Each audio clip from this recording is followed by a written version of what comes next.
श्रीमान भजनलाल शर्मा जी, मुख्यमंत्री राजस्थान सरकार, मेरे मित्र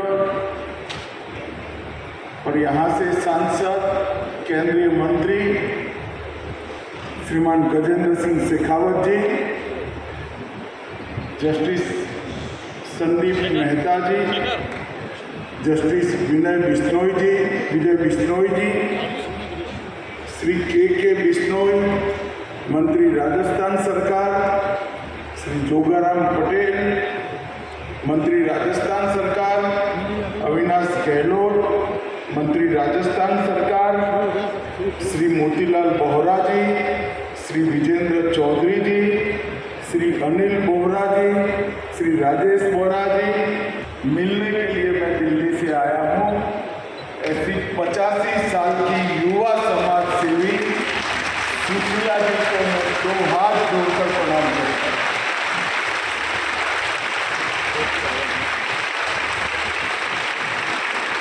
मुझे जब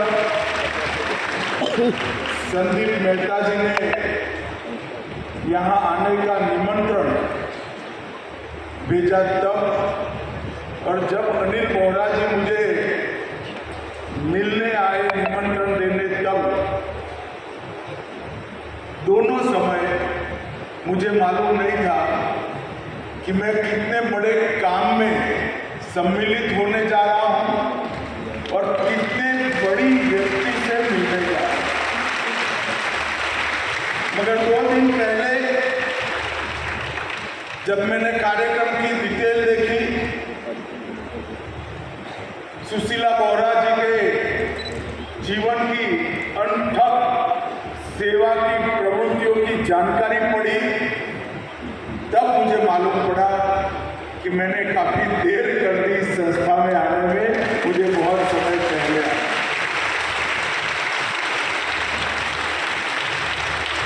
मित्रों, हम सब भारत के लोग ईश्वर में श्रद्धा रखते हैं। कर्म के सिद्धांत को कमोबेश अपने अपने धर्म के अनुसार मानते भी। सर, हमारे जीवन में सुख दुख उसका नियंत्रण हमारे हाथ में नहीं। वो एक प्रकार से कर्म से बंधकर ईश्वर के हाथ में ये न्यायिक प्रक्रिया रखी हुई।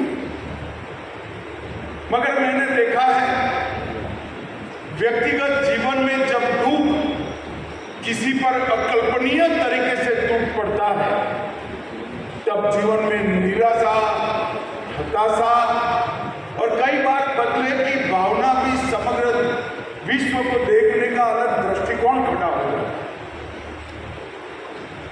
मगर जिनके शरीर में दिव्य पुंज रहता है, एक दिव्य आत्मा रहती है, ईश्वर जब उन पर दुख देता है तो वो दुख को अकल्पनीय ऊर्जा में बदलकर अनेक दुखियों के जीवन में दुख दूर करने का आधार है।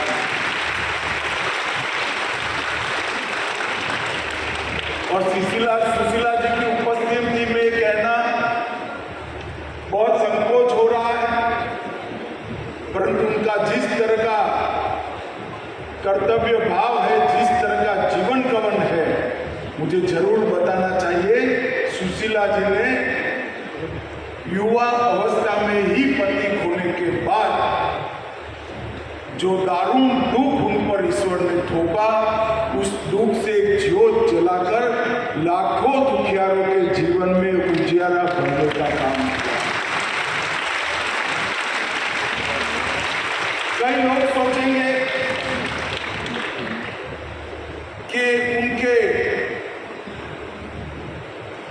इतने लंबे 60 साल के सेवा के जीवन में कितने बच्चों का जीवन उन्होंने उजागर किया, कितने लोगों के जीवन में प्रेरणा दी, कितने लोगों को सहारा दिया। बात यहां से नहीं अटकती।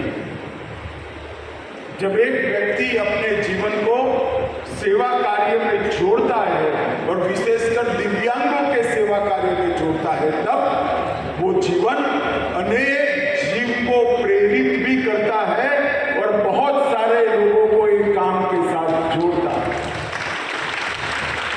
अब मैं देखता हूं दोनों आगे बढ़ेगा। लगभग 15 करोड़ की लागत से lecture, Braille printing press, screen reader, computer lab और पूर्ण सुसज्जित पुस्तकालय के माध्यम से सैकड़ों दृष्टिबाधित बालकों के जीवन में आपने ज्ञान और दृष्टि का प्रकाश निश्चित रूप से प्रसारित किया है।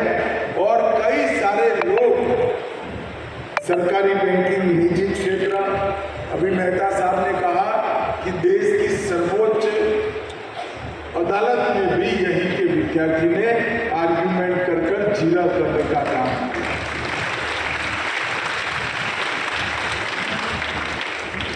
अंधेरा कितना भी घनघोर हो, मगर एक दीप एक कोने में कोई प्रज्वलित करता है तो पूरे अंधकार के क्षेत्र में उजाला प्रसारित है। हमारे समाज के सामने चुनौतियां कोई कम नहीं, और विशेषकर दिव्यांग नागरिक, दिव्यांग बच्चे और दिव्यांग माताओं के जीवन में जो चुनौतियां, उसको दूर करने के लिए हमें अभी बहुत कुछ करना बाकी, परंतु इस प्रकार के छोटे छोटे जो प्रयोग होते हैं, समाज सेवा के प्रयोग होते हैं, व्यक्ति आधारित प्रयोग होते हैं, और उसमें कई लोग अलग अलग क्षेत्र के अपना योगदान देते हैं, तो इससे ढेर सारा परिवर्तन होता है। और निश्चित ही रूप से एक दिन इस देश के सभी दिव्यांगों के लिए हम अच्छा जीवन और एक अच्छी कैरियर का सुनिश्चितता कर पाएंगे। पारसमल बोहरा नेत्रहीन महाविद्यालय लगभग 2022 से राजस्थान का पहला नेत्रहीन विद्यालय बना, और जब समाज में दिव्यांगों को दया की जगह दिव्यता का प्रतीक मानने की शुरुआत होती है, तब साच अर्थ में दिव्यांगजनों के लिए काम है। मित्रों, मैं आपको जरूर बताना चाहता हूँ, मोदी जी ने 2015 में पहली बार पूरे देश के लिए विकलांग की जगह दिव्यांग शब्द का प्रयोग करना शुरू। ये दो शब्द ही द्योतक है कि प्रधानमंत्री जी के एक ही फैसले से पूरे भारत की जनता, सभी राज्य सरकार और केंद्र सरकार, ये सभी का दिव्यांगजनों को देखने का नजरिया बदला। मैं आज भी वो वक्तव्य नहीं दूं।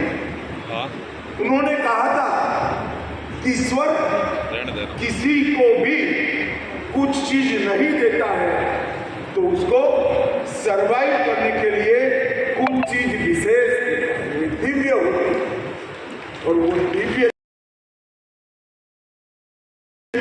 आधार पर ये दिव्यांग अपना जीवन राष्ट्र निर्माण में जोड़ सके, अपने जीवन को भी आगे बढ़ा सके, ऐसी व्यवस्था करने का जिम्मेदारी समाज की। और ये दिव्यांग शब्द से ही नए आत्मसम्मान, नई पहचान और आत्मनिर्भर बनने का स्वप्न देश के सभी दिव्यांगों के अंदर प्रधानमंत्री जी ने जगाने का काम किया।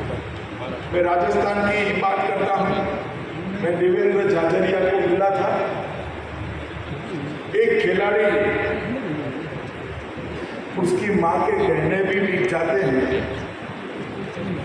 और बाद में जब वो देश के लिए वर्ल्ड रिकॉर्ड के साथ पैरा ओलंपिक में गोल्ड मेडल जीत कर आता है, तब देश का तिरंगा एक दिव्यांग। और नरेंद्र मोदी सरकार ने देश के सभी दिव्यांगजनों के अंदर खेलने का जो कौशल पड़ा है, वो कौशल को प्लेटफॉर्म दिया, और देवेंद्र झाझरिया जैसे कई खिलाड़ी 2-2 बार गोल्ड मेडल लेकर आए। और परिणाम देखिए, विश्व में पैरालंपिक खेलों की शुरुआत 1960 में 1960 से लेकर 2012 तक नरेंद्र मोदी जी ने दिव्यजन सशक्तिकरण विभाग जो है उसके बजट को 338 करोड़ बजट 2014 में था, इसको आज 1313 करोड़ तक पहुंचाने का काम किया और ढेर सारी सुविधाएं दिव्यांगों के लिए बनाने का काम किया है। सुगम्य भारत अभियान किसी भी दिव्यांग को किसी भी सरकारी कचहरी में जाना है, लघुता ग्रंथि की अनुमति नहीं होनी चाहिए।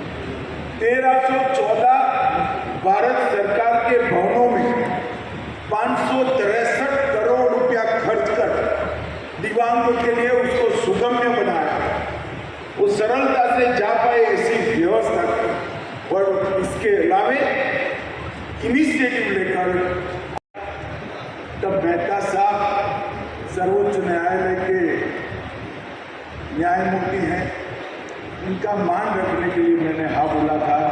आज मैं मेहता साहब को धन्यवाद करना चाहता हूँ, इस पुण्य काम में मुझे हिस्सेदारी देने का उन्होंने मौका दिया। मैं ये दोनों जो दाता है हमारे, उनको भी बहुत बहुत शुभकामनाएं देता हूँ। पैसा तो आप कमाते हैं, पुण्य कमाने का ये यत्न जरूर अनेक लोगों को प्रेरणा देगा और अंत में सुशीला जी के जीवन को, उनके कर्तृत्व को और उनका निस्वार्थ भाव से जो सेवा करने का एक यज्ञ चल रहा है, इन तीनों को प्रणाम करके मेरी वाणी को विराम देता हूँ। वंदे माता की, भारत माता की। जैसा कि माननीय मुख्य अतिथि महोदय ने कहा कि संगीत